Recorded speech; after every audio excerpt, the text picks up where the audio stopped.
Oh. Jar, Rahayu, Jar, Jar, Fajar.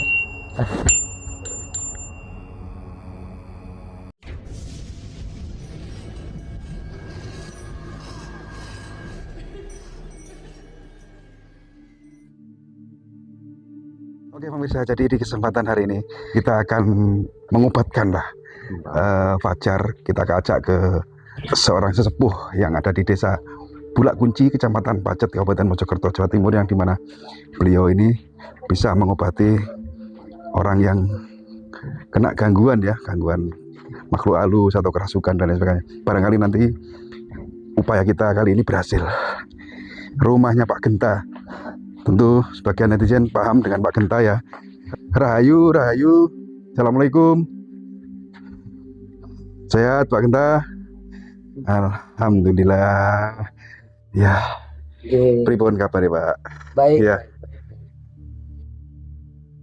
Baik Pak Genta, apa kabar Pak Genta? Baik. Pak Genta sama seperti dulu, masih ganteng dan awet muda. Nah, jadi pemirsa semuanya, mungkin sebagian netizen juga pernah melihat tayangan beberapa video Pak Genta yang beberapa waktu dulu pernah kita konten juga di sini. Yang beliau ini merupakan seorang spiritual ya. Kalau orang Jawa mengatakan dukun, yang sudah terkenal, banyak sekali tamunya dan bisa mengobati berbagai macam keluhan, penyakit dan lain sebagainya lah. Nanti bisa dijelaskan di sesi selanjutnya. Cuman tujuan kami ke sini Pak Genta Ya. untuk minta tolong. Ini adik Fajar ini kan beberapa kali kita ajak eksplor juga ke tempat-tempat angker, ke hutan-hutan juga. Dia ini sebagai netizen menyarankan untuk supaya diruqyah, barangkali di dalam jasad atau raga adik Fajar ini ya. Kalau orang Jawa menamakan kerasukan atau kantilan barang halus ya. Ketempelan. Nah ini kan kita datang ke tempat Pak Genta ini, kediaman Pak Genta ini, untuk bisa dilihat nanti ada makhluk apa yang nempel di raga di Fajar ini. Minta tolong ya Pak Genta. Siap. Bisa dimulai kok Pak, monggo Pak. Oke, baik. Untuk pengawalan ya mungkin harus diterangkan sedikit ya, nggak apa-apa ya. Nggak apa-apa. Jadi sedikit untuk penginformasian terhadap netizen semuanya. Itu juga salah satu perasaan seseorang itu menyesuaikan dengan keadaan juga, dan juga sistem pendoktrinan diri ataupun meyakinkan sesuatu itu bisa jadi terjadi hal yang di luar keinginan kita dan terlihat aneh gitu. Jadi bisa jadi ada yang jadi dari keturunan leluhur atau pemanjingan leluhur, meskipun dia tidak dari keturunan leluhur tersebut. Jadi bisa jadi dalam hal goib itu Mas Fajar ini diikut sertakan dalam wadah, begitu Mas Edi ya. Dalam wadah, sehingga Mas Fajar merasakan kenyamanan, tetapi dilihat oleh yang lainnya itu seperti aneh gitu. Mas Fajar nyaman tapi aneh gitu ya. Ya contoh bukti tadi Bapak lihat, kayaknya Mas Fajar lupa deh ya Mas Fajar ya, kondisi baju terbalik mana enggak Pak? Oh enggak, iya, istilahnya ini kita tidak sadar ya. Tidak sadar. Bajunya terbalik ya tadi ya. Makanya ini baju terbalik bisa jadi kondisinya ini kan alam. Entah Mas Fajar sendiri yang membalik secara pribadi atau Mas Fajar sengaja, tidak tahu. Nah ini pendoktrinan diri. Kalau aku biar aman, ada salah satu sisi Mas Fajar ini sebenarnya paham dari dirinya, memahami itu gitu. Jadi untuk pribadinya Mas Fajar, kalau di video seperti ini, di konten seperti ini ya, Bapak nggak mau Bapak menyimpan kepribadian seseorang. Jadi ya intinya seperti kerahasiaan pribadi seseorang nggak boleh privasi ya. di privasi. Tapi untuk selanjutnya bisa jadi di luar video ini bisa untuk Bapak baguskan kok nanti.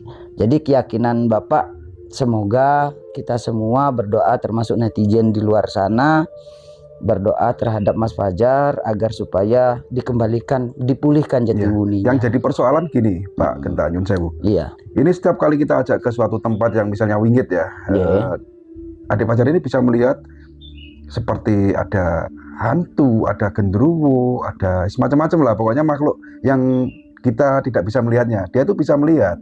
Nah, ini yang jadi pertanyaan. Yang dialami, yang dilihat itu apakah dia itu berpura-pura atau memang nyata gitu loh. Nah, makanya nanti Pak Genta biar seperti apalah di ruqyah ala Pak Genta atau apa gitu, biar tahu kejelasannya seperti apa gitu loh. Iya, jadi begini, untuk di dalam apa namanya Mas Fajar ya, Mas Fajar ini ya memang dalam arti secara manusiawinya kondisinya seperti ini. Jadi kenyamanannya itu ada. Jadi untuk diruqyah atau apa segala macam, Mas Fajar ini kayaknya sudah merasakan dari awal, bener Mas ya, merasakan dari awal, dari semuanya.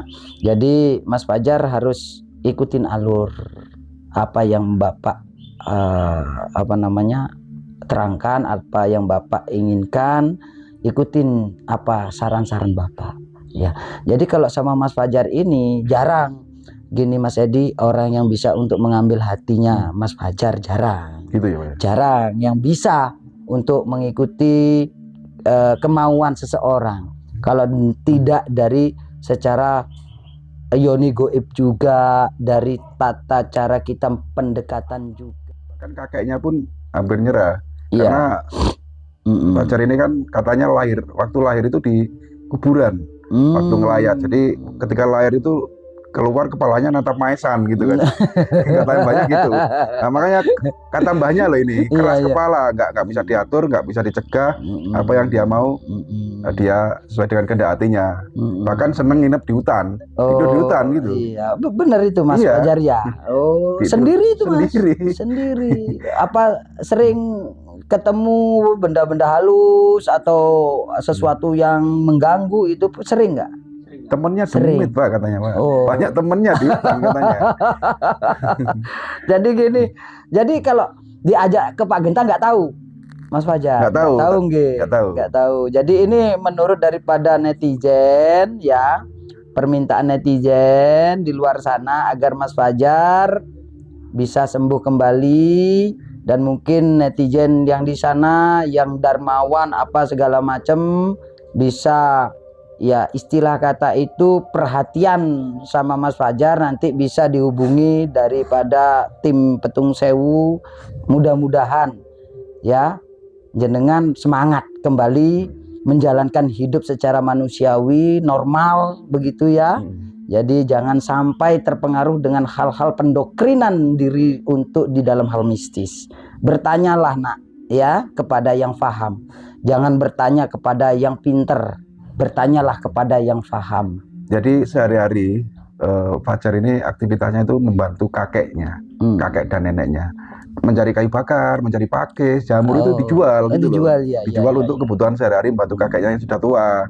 Nah, terus apa namanya, dia tuh memang kadang ke hutan itu tidak pulang, nginep di hutan. Kakeknya sering mencari, katanya gitu, sering mencari ke hutan.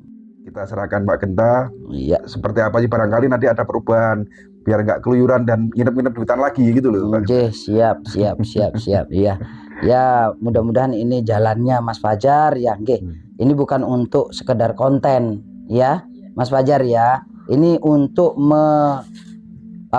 memperkuat keyakinan Mas Fajar juga, pendukungan terhadap para netizen terhadap Mas Fajar, dan doakan para netizen juga ya yang istilah kata baru komen aja, oh tolong gini, dia itu sudah perhatian nak sama dirimu. Jadi ya mau tidak mau kau doakan dia, semoga netizen yang seperti itu diberikan panjang umur, dimurahkan rezeki, dijauhkan mara bahayanya. Amin. Kan begitu ya. dan juga diberikan kalau bagi yang berkeluarga diberikan keluarga yang sakinah mawadah warohmah, bagi yang belum punya anak diberikan momongan sama yang kuasa berkat mendoakan Mas Fajar gitu. Masuk akal nggak? Masuk ya Mas ya. Oke baik, jadi seperti itu Mas Edi. Untuk selanjutnya ini bagaimana? Ya, kita mulai dari proses ritual lah. Oke baik, Supaya netral gitu. netral Fajar. nggih, siap. Untuk sementara Bapak masuk ke dalam boleh ya? Boleh. Boleh Ya, nggih. kita Bapak pamit cut dulu. Kita break dulu ya. Oke, break. Nggih. Mas Fajar ngadap ke Bapak lagi di sini. Agak dekat. Agak dekat lagi Mas. Terus Mas, lagi Mas. Kurang dong. Oke baik. Ini puasa nanti nggak apa-apa ya, batal puasanya ya Fajar ya, demi pengobatan ya. Nggak apa-apa. Nggak apa ya, batal. Jar, nanti batal sehari nggak apa ya. Untuk berobat kan nggak apa-apa ya. Besok Nggak apa-apa. bayar setelah Lebaran ya. Yakin ya Mas Fajar ya. Ya, hablum minallah, hablum minan nas. Intinya orang itu apapun dikerjakan yang penting Allah itu senang ya. Meskipun manusia nggak senang, tapi kalau Allah yang senang. Om Swastiastu Rahayu.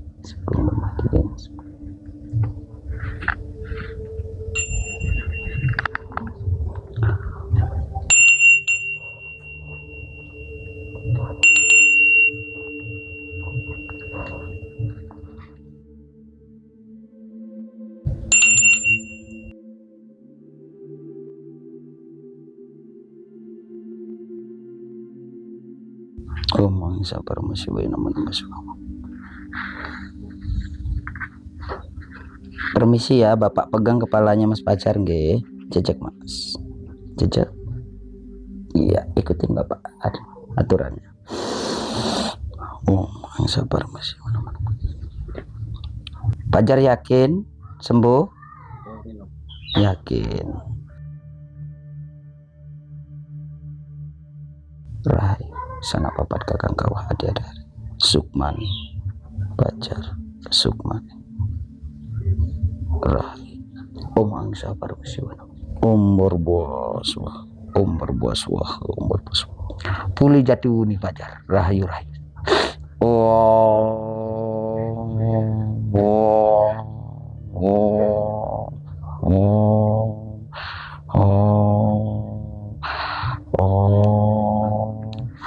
Mas, tolong.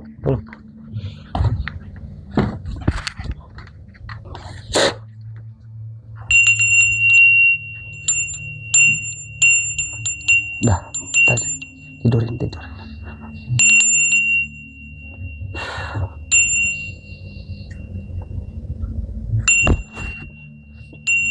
Jar, Rahayu, Jar, Fajar. Bunyinya ikutin. Ikutin. Jar. Pelan-pelan.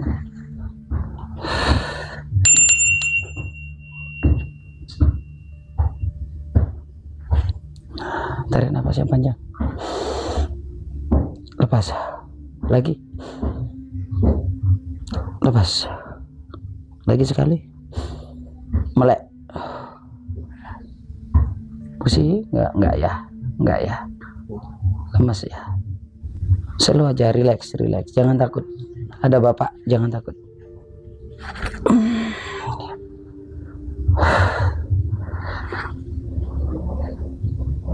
Ayo bangun ya.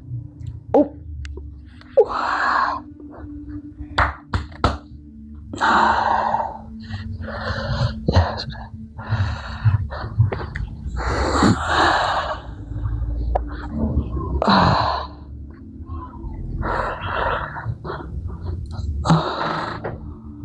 Tunggu ya.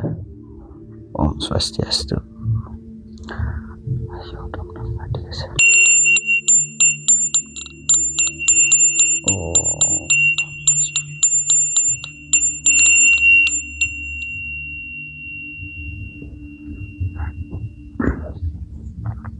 Belajar diminum nak.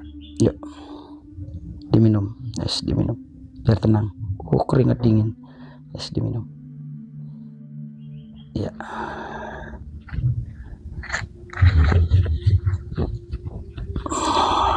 Agak ke atas kepalanya.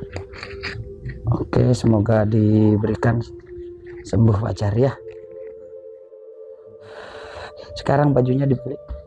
Bajunya dibalik itu, kebalik bajunya.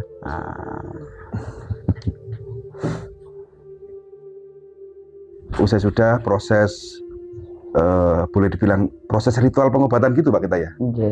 Jadi pengobatan kita upayakan ini, Adik Fajar ini awalnya memang pernah kita tawari mau saya pondokkan, tapi bersikeras tidak mau. Akhirnya saya ke tempat ustadz teman saya, nggak ada, mau saya ruqyahkan, tapi saya kok teringat punya saudara Pak Genta, sedulur ya, ini sahabat lama ini.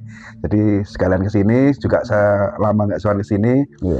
Jadi kalau yang ingin saya tanyakan Pak Genta tentang Adik Fajar ini, sebenarnya apa yang merasuki dalam dirinya gitu, atau ada sosok makhluk apa atau jin apa gitu Pak Genta?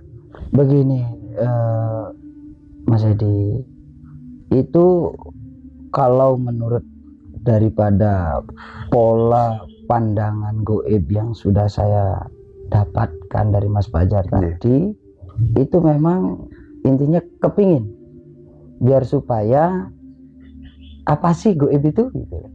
Jadi intinya dia kepingin mengetahui tanpa ada yang memberitahu. Sistem gitu, dia mencari dengan sendirinya. Ibarat kata orang berguru tanpa guru. Ya, belajar tanpa guru lah. Intinya kayak begitu Mas Edi. Tapi berhubung dikarenakan ketemu dengan saya, ya kalau seumpama nanti di luar ini, ya di luar apa namanya, rekaman ini, saya akan pribadi berbicara dengan Mas Fajar. Jadi antara Mas Fajar, kalau menurut saya sih anak seperti ini jarang Mas.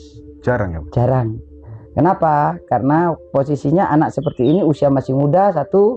Yang kedua juga keinginannya itu sangat menggebu, gitu loh. Anak seperti ini harusnya bermain seperti anak-anak yang lainnya, toh. Kemana istilahnya kata apa? Kayak runtung-runtung bareng-bareng bergerombol. Ayo main sana cangkruk kalau orang juga bilang begitu. Ini nggak mau.